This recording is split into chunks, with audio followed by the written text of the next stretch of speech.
Halo semuanya, jumpa lagi bersama saya Melani dalam rubrik Legal Journal.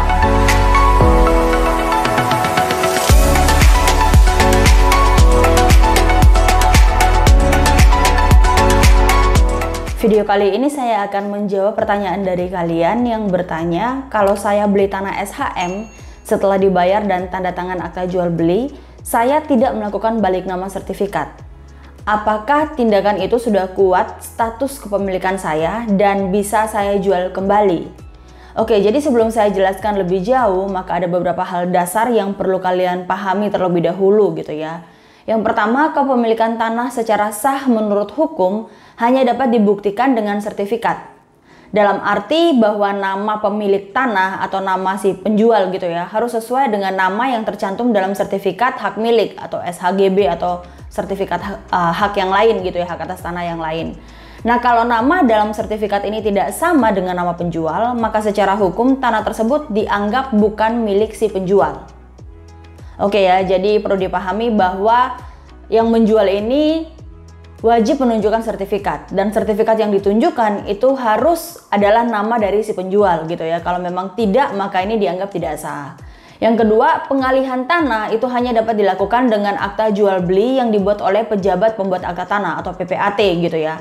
Kalau ditanya apakah perjanjian pengikatan jual beli PPJB itu adalah sudah masuk dalam pengalihan tanah atau sudah menjadi milik dari si pembeli, pengikatan itu hanya bersifat mengikat gitu ya, belum terjadi pengalihan tanah atau belum juga dilindungi hak-haknya oleh hukum begitu ya.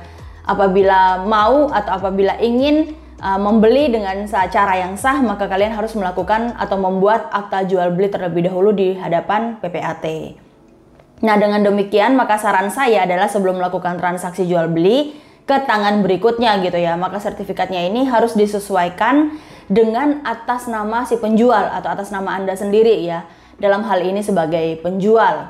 Nah, nama yang tercantum dalam sertifikat tanah ini diubah dulu dari nama pemilik lama ke nama Anda sebagai pemilik saat ini. Sebab kalau tidak, PPAT juga tidak akan bersedia untuk membuatkan akta jual beli sebagai bukti telah terjadinya pengalihan hak atas tanah dari penjual kepada pembeli atau dalam hal ini kepada Anda gitu ya. Dan kalaupun PPAT ini bersedia, maka PPAT akan meminta pemilik lama yang namanya tercantum dalam sertifikat hak milik atau di dalam sertifikat hak atas tanah yang lain ini untuk dihadirkan dalam transaksi atau dihadirkan di dalam membuat akta jual beli gitu ya. Atau pemilik lama ini juga memberikan kuasa notaril, jadi ada akta kuasa gitu ya, akta kuasa menjual kepada penjual untuk melakukan transaksi dengan pembeli setelahnya gitu ya. Jadi penjual sebelumnya yang namanya tercantum dalam sertifikat tanah ini memberikan kuasa menjual kepada pembeli yang baru gitu ya. Kemudian pembeli ini ingin menjual lagi tanah yang dia punya tapi masih atas nama dia ini, menggunakan kuasa atas menjual dari penjual sebelumnya ini kepada pembeli yang baru lagi gitu ya, atau tangan ketiga. Nah, seperti yang saya jelaskan tadi ya, mengenai kuasa notaril kepada penjual ini biasanya kita sebut dengan akta kuasa menjual. Jadi ketika semua persyaratan jual beli sudah terpenuhi dalam hal ini transaksi tanah gitu ya, terus kemudian luas tanah dan lain-lain gitu ya, dan transaksi ini juga sudah lunas, maka akta jual beli yang dibuat ini akan dibarengi dengan akta kuasa menjual. Artinya bahwa tanpa perlu kehadiran penjual, karena sudah terwakili atau dalam hal ini sudah diberikan kuasa gitu ya kepada pembeli yang baru, maka ketika si pembeli yang baru ini ingin menjual kepada pembeli yang lebih baru lagi gitu ya, maka dia hanya cukup membawa akta kuasa menjual itu untuk diberikan kepada PPAT gitu ya. Dan kemudian nantinya PPAT dapat langsung membuatkan akta jual belinya dan kemudian akan memproses balik nama sertifikatnya tanpa kehadiran dari penjual yang pertama. Nah, di dalam pasal 1792 Kitab Undang-Undang Hukum Perdata itu mengatur bahwa pemberian kuasa adalah suatu perjanjian dengan mana seorang memberikan kekuasaan kepada seorang lain yang menerimanya untuk atas namanya menyelenggarakan suatu urusan gitu ya. Nah, kuasa untuk menjual ini masuk dalam kategori kuasa yang digunakan untuk memindahkan benda yang sejatinya hanya dapat dilakukan oleh pemiliknya saja. Maka dari itu untuk kuasa menjual ini itu diperlukan suatu pemberian kuasa dengan kata-kata yang tegas di dalam aktanya. Nah, untuk jenis kuasa untuk menjual ini gitu ya, masuk dalam kategori kuasa yang khusus yang diatur di dalam pasal 1796 Kitab Undang-Undang Hukum Perdata. Kitab Undang-Undang Hukum Perdata pasal 1796 itu mengatur bahwa pemberian kuasa yang dirumuskan secara umum hanya meliputi tindakan-tindakan yang menyangkut pengurusan. Nah, untuk memindahkan bawang atau meletakkan hipotek di atasnya, untuk membuat suatu perdamaian ataupun melakukan tindakan lain yang hanya dapat dilakukan oleh seorang pemilik, diperlukan suatu pemberian khusus dengan kata-kata yang tegas. Nah, kuasa untuk menjual ini bisa masuk sebagai klausul dalam akta jual beli, bisa juga berdiri sendiri berbentuk akta tersendiri gitu ya. Jadi akta terpisah dengan akta jual beli.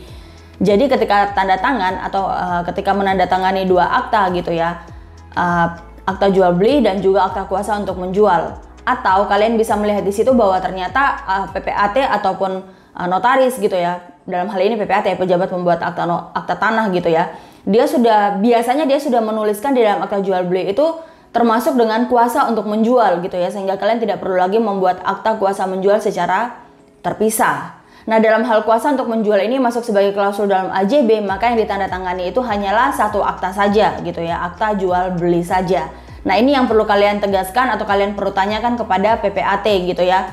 Apakah memang yang kalian tanda tangani ini hanya akta jual beli yang di dalamnya itu sudah diatur klausul mengenai akta kuasa menjual, ataukah memang tidak ada gitu ya. Kalau memang itu hanya akta jual beli saja, maka saya sarankan Anda juga meminta kepada si PPAT ini untuk membuatkan surat kuasa menjual dari penjual sebelumnya kepada pembeli gitu ya. Sehingga pada saat kalian memang kesulitan atau tidak punya dana untuk membalik nama ke atas nama Anda sudah mengantongi atau Anda sudah memegang surat kuasa menjual, sehingga pada suatu saat kalian akan menjual lagi tanah tersebut, kalian hanya perlu menyertakan kuasa menjual tersebut. Jadi saya tegaskan lagi bahwa tanpa adanya akta jual beli yang dibuat oleh PPAT, maka tanah tersebut dianggap tidak pernah dialihkan gitu ya, atau tidak pernah ada transaksi dari penjual kepada pembeli gitu ya, atau kepada Anda gitu ya. Nah, jika demikian kedepannya nanti akan menyulitkan Anda jika sewaktu-waktu Anda akan melakukan perbuatan hukum yang berkaitan dengan tanah tersebut.